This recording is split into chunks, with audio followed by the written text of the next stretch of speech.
Well, let's walk through it. You have this PhD in medical sociology and race, class, and gender inequalities. You went to Howard University, HU, where you got that.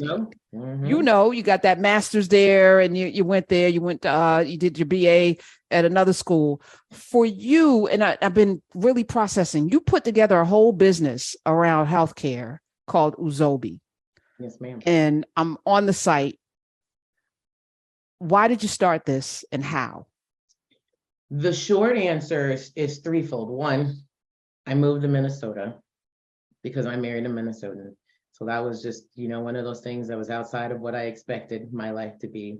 And when I moved here, I, as a clinical ethicist is my background, and we can talk about what that is in a minute, but I was working as a clinical ethicist at Children's Minnesota, and I was really engaged in all the state stuff around COVID. It's 2020, helping the state address the issues of disparities and inequities. I'm on these calls every morning at like 7 a.m. was a lot of work, and being intentional about saying we can't keep pretending that race has nothing to do with this, right? So there was a lot of conversations about race and racism in Minnesota and addressing the COVID path. And George Floyd was murdered right down the street. That hit me harder than any of the other murders of our brothers and sisters because it was right down the street, one. And two, I had a 4-year-old Black boy who I had to explain to why mommy was upset, why the whole place is shutting down, why people are burning stuff and getting angry, why daddy's mobilizing the neighbors to get stuff to take up to families in need, like why all this was happening. Having that conversation, that first talk with my son, made me realize that I have to do something different. What I had done for like 17 years was great and set up a path that was helpful, but it wasn't the intentionality that I needed in order to make a difference. So that was my first move, is I had to change, and I have to change into a space that focuses on inequities and inequities around Black and Brown experiences in medicine. Then the second thing happened, same 2020 year, my father died in December of 2020, and I'm a daddy's little girl. I got 3 older brothers, was the only daughter, apple of my father's eye, favorite child. You can ask any of my brothers, they'll say I was the favorite. Very easy, no one questioned that. And when my father died, he died of natural causes. And so we find the blessing in that. I had this really just powerful gift of the realization that my family got to have uncomplicated, non-traumatic grief around the death of our father. And I had to unpack that because there were people who looked at it as weird. I remember taking my mother for a follow-up doctor's appointment the same week my father died. We had buried him. I took her like 2 days later to go to her doctor appointment. And my parents were married for 51 years. So this was like the first time she's by herself, right? And she tells the physician, yeah, my husband died, early in the week, and we just got back from the funeral. And the physician kind of looked at us and was like, why are you guys here? Like, why aren't you just kind of devastated? And my mother and I were like, why would we need to be devastated? I mean, he was almost 81 years old. He was a phenomenal human being, lived an incredible life, was a diplomat for the UN, an incredibly smart, talented change maker, focused on changing the outcomes of people in Africa, particularly West Africa, made huge strides in his life. That's just the end of his book. And that's the way it's supposed to be. And I realized that the shock factor was because we as a family got to give dad the end that was in line with who he was. We got to maintain his dignity and value him as a human being at the end of his life the way that he always wanted, because we were clear on who he was.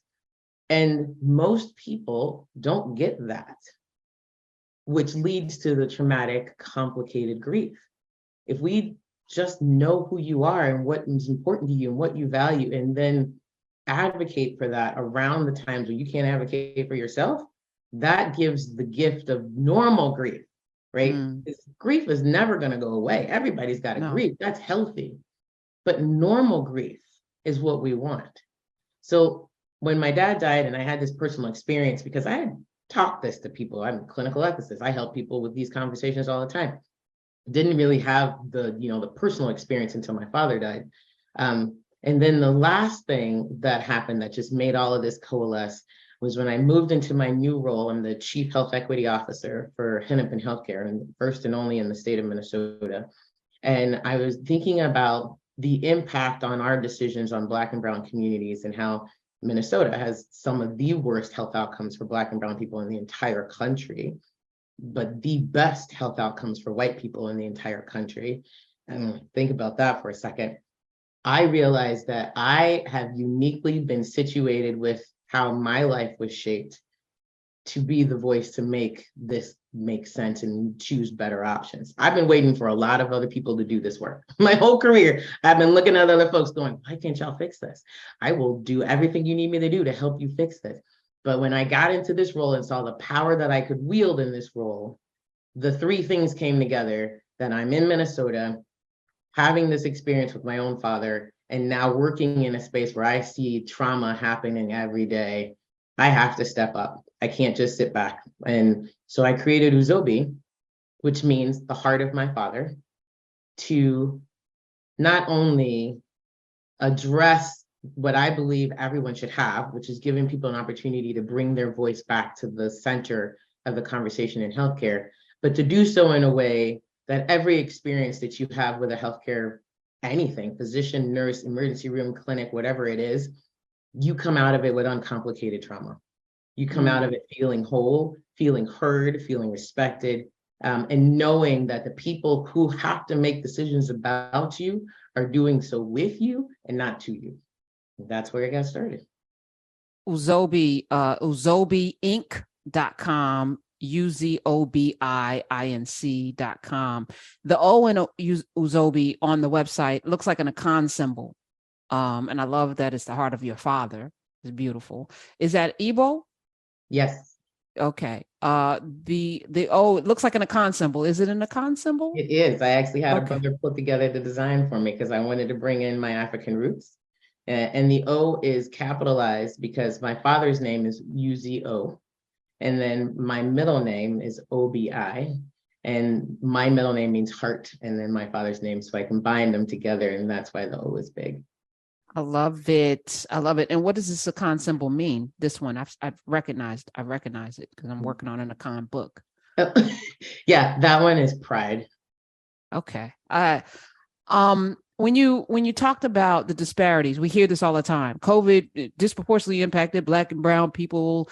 And initially we thought we couldn't get it. We thought our melanin would protect us from COVID. And then in the beginning, it was like, it seemed like Black people couldn't get it. We were like, okay, all right, COVID. And then it flipped. And it flipped primarily because we were the bus drivers, the train operators, the service people, the restaurants. We were the nurses. We were the nurses in the hospital. We were on the front lines of this pandemic, and we were bringing it back to our community. How else does it show up when you say it's racial? That white folk in Minnesota have the best outcomes and Black people have the worst. Where does the racism show up? In a lot of ways. One, in just the culture of the institution.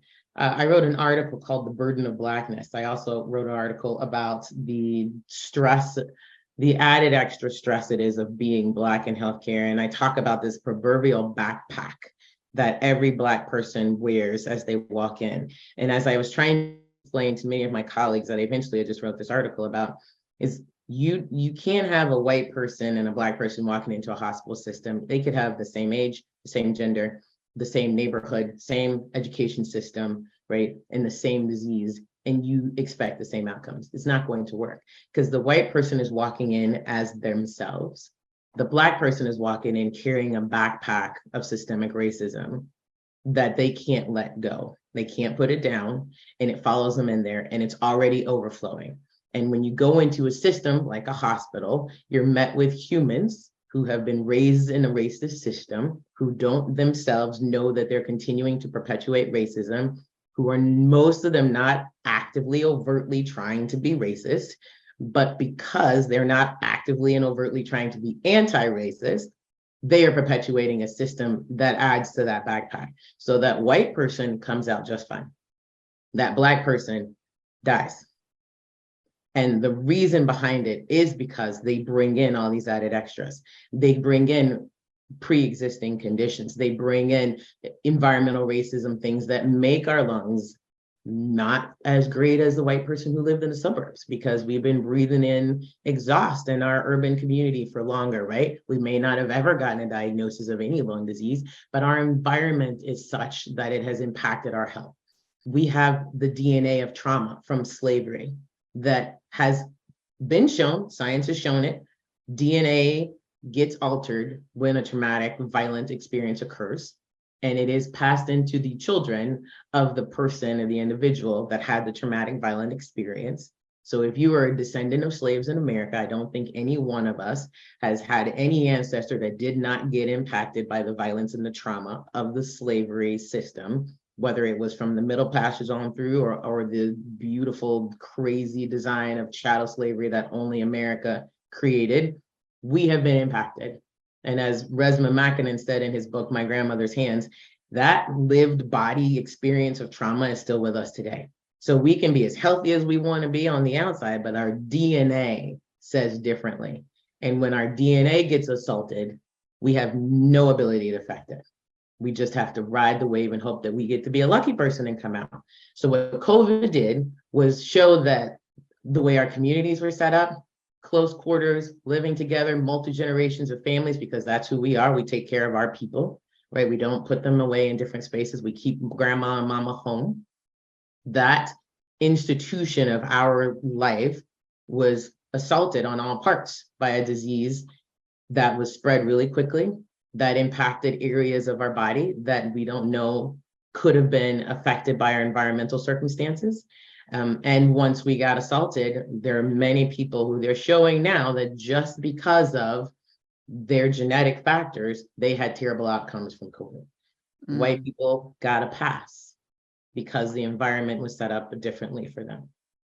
How much is also the conditioning of people who go into the healthcare fields? I was talking with Dr. Roger Mitchell, who's at Howard University. And, you know, I love him because his backstory is so incredible, but we need more doctors who are not just culturally responsive, you know, not just, you know, in the community, but understand all of the facets of that. When in medical school, they don't really teach you that much about nutrition and that impact. You know, it's all about diagnosis and medication. It's all about surgery and medication. It's not about dealing with the whole person. And then they have this weird thing where we can't practice medicine racially, but white folk don't get sickle cell.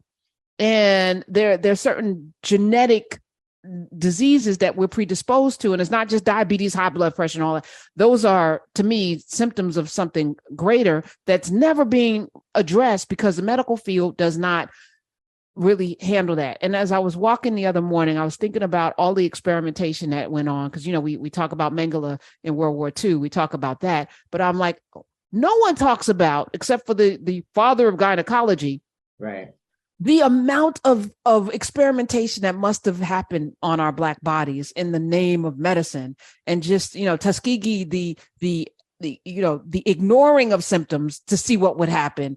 That's just one facet. There's a radiation, experiment that was done on Black people. We don't talk about. What happened to Henrietta Lacks wasn't, you know, in any way, I feel like an anomaly, but maybe the rule, because there's been such a drumbeat of experimenting on Black people, measuring our skulls and our thigh bones and all of this stuff, that they had 400 years to just have a field day, but nobody ever talks about it, right? And that has informed modern medicine about whether we experience pain or not. You know, it's like, just because we endure doesn't mean it's not there. And you don't know what impact that is, stifling your own pain threshold because there's a lash waiting for you if you don't keep going. Right. Every Black person in America born today is a story of survival, right? Like that they are a testament to survival because the system was not set up in a way to promote and protect our survival. Even when slavery was ended and the healthcare system was supposed to stay agnostic, right? Everybody needs healthcare, everybody needs a doctor. They weren't. They were intentionally anti-Black in their design. Hospitals didn't allow Black people to come in for it. White nurses were not allowed to take care of Black patients, especially not Black men. So that meant, where are you going to go? Many of the newly freed slaves were given, of course, zero, nothing. So they had to congregate in what was available. Abandoned buildings, any space that they could find. Disease became rampant. Public health 101. You put people in spaces without hygiene and access to good cleanliness, disease gets brought up. Smallpox reigned supreme, killing off hundreds of thousands of Black people who were newly freed slaves. The only reason why there was actually anything that was a nod to caring for Black people back then was because smallpox was starting to jump into the white neighborhoods. And then the white people said, those Black people are causing us to get sick and die. Somebody needs to do something about that. So that's when the government created the Freedmen's Bureau, which, as we all know, Howard University was one of the only hospitals that are still standing. I think it's the last one that came out of the Freedmen's Bureau. And that was their intervention, but it was set up to fail. They gave like 100 physicians to care for tens of thousands of people. So they couldn't do it. They had no resources, no hospitals, no supplies. It was a failure. And Andrew Jackson, President Andrew Jackson, in all his wisdom, tried to say, see, it was a bad idea to free the slaves. They were healthier and happier in slavery, and that freedom is actually a terminal disease for Black people. And there were many folks who tried to agree with that. That's so crazy. That's so crazy. Just language, because I am being impeccable with my word this year. They were enslaved. They were human beings that something happened to them. To know them as just slaves puts them in a category of a thing. Amen. And these were human beings with, I'm sure they had hopes and dreams, even if they were trying to be beaten out of them, but they were people that something happened to. Them, and so they were enslaved, and those folk were slavers, and they were, doing this to them. The notion that so much of modern medicine is rooted in this this depraved psychology around who we are. I'm watching Zora Neale Hurston. I just finished a documentary, and she was an anthropologist. She went out and talked to people, and the previous anthropologist never actually went to the continent, never spent time with people, and didn't factor in when they showed up with their white faces, even those that talked to the enslaved afterwards and collected their memories. There was going to be a code switching because of, they didn't even factor in that these people aren't going to be forthright and honest with you because they don't trust you. Right. But that made it into the medical journals, and how primitive and how childlike and how unintelligent and all of that stuff based on interactions that you don't even understand, it's right. And that's still going on today. It's still going on today. I mean, Medicare was the only reason why hospitals were integrated. That took up to the 70s, right? It took to the 70s until they integrated hospitals. And they didn't integrate it because they believed taking care of Black people made sense. They integrated because the government now said, I will pay you to take care of people 65 and up. So if you just stuck with white people 65 and up, you're losing out on a lot of money. But if you opened your doors to all the people 65 and up, then you can make money. 3,000 hospitals integrated within a month after Medicare in the 70s. And then people think somehow we've jumped 40 years later that now we're all really clear and medicine is not racist and everybody got treated equally. We've never set up a system to treat people equally. Everything was based on the economic value of the body in front of them. And they saw that they could make money off of Black bodies. And so they did. It's only now that our systems are trying to push back and say, wait a minute, no, that we are supposed to be caregivers. We're supposed to take care of people in their most vulnerable state. And that is the characterological requirement of being in this space. So how are you going to tell me as a good person that I'm perpetuating racism? But you are, if you look at the system. And so now we can try and be intentional with changing the system because people just don't know how it was set up. Yeah, schools too, by the way. Nneka Sederstrom, Dr. Nneka Sederstrom, her mission is UzObi. How do people interact with it? Is it for institutions? Is it for individuals? How would I need your service? Walk me through it. It's for everyone. And it's always funny because somebody asks, well, it's like, in business, you're supposed to sort of pick a side. Is it the business side or is it the consumer side? And because it's healthcare, everyone makes up all those sections. So I say it's for everyone. But an easy way is you, Karen, you can say, you know what? I really want to know that if I got to go to the doctor, they understand who I am, what matters to me, and what I value. So what do I need?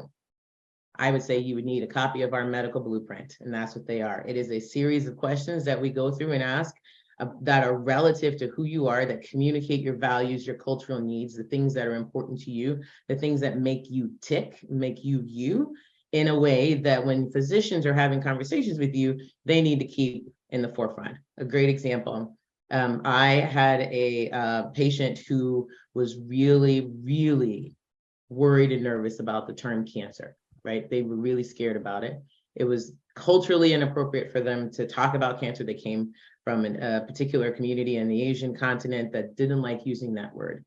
So when they were facing cancer as a diagnosis, their family were kind of like, what do we do? We can't tell her that she's got cancer, because if we tell her that word, that means she'll shut down. Right? But we can tell her that she's got a disease that has all these things, and this is the direction we're going to go. If she had a blueprint, it would not have been a complicated situation. If she had a blueprint, then the physicians would have already known before even a diagnosis that this was a significant issue for her, and they would have been able to engage with her and her family in a way that respected that need and expected that value. Without that, it became a big dramatic event. Lawyers were called in. Are we not being honest by not saying the word? I mean, it was just all this unnecessary hoopla, because we have a tendency in this country to not do so good at understanding and respecting outside cultures and traditions that don't seem, based off of the white normativity of what culture should be. And so it became an issue. And then she got cared for. So I just want to make sure that people get cared for in a way that they want to be. So you can get your end of life directives on the site. You can also get your values and cultural directives that you were just talking about. The medical blueprint is there. You can consult with a physician, and all of that can be done at UzObiInc.com.